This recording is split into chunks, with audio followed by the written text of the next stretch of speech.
আজ আমি করলা পুর বানাতে নিলাম। 5টা করলা নিলাম। করলাটাকে কেটে এদিকে আমি সিদ্ধ করলাম, একটু সিদ্ধ করলাম।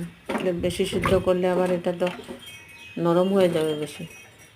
একটু সিদ্ধ করলাম, করে উঠিয়ে এদিকে রাখলাম। আপনারা দেখতে থাকুন আমি কিভাবে ভাত করলা পুর বানালাম। আমরা ভাত করলাই বলি।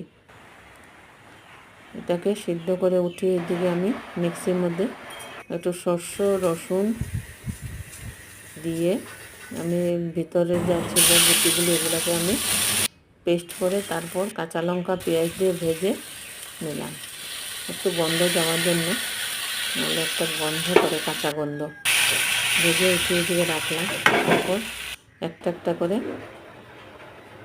আমি ভাত করলাটার ভিতরে এগুলো আমি ঢুকিয়ে নিলাম।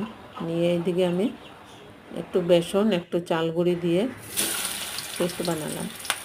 পেস্ট বানিয়ে এদিকে আমি একটা একটা করে কড়াইতে দিয়ে ভাত করলার পুর নামিয়ে নিলাম। একটা একটা করে সব ভাজতে থাকলাম। আমি এদিকে দেখালাম না, আপনারা এইভাবে বানিয়ে খেয়ে দেখবেন। সবাই বানিয়ে খায়, কিন্তু আমার এই রেসিপিটা আপনারা যদি ভালো লাগে আপনারা একবার এইভাবে খেয়ে দেখবেন আমি কিভাবে বানালাম।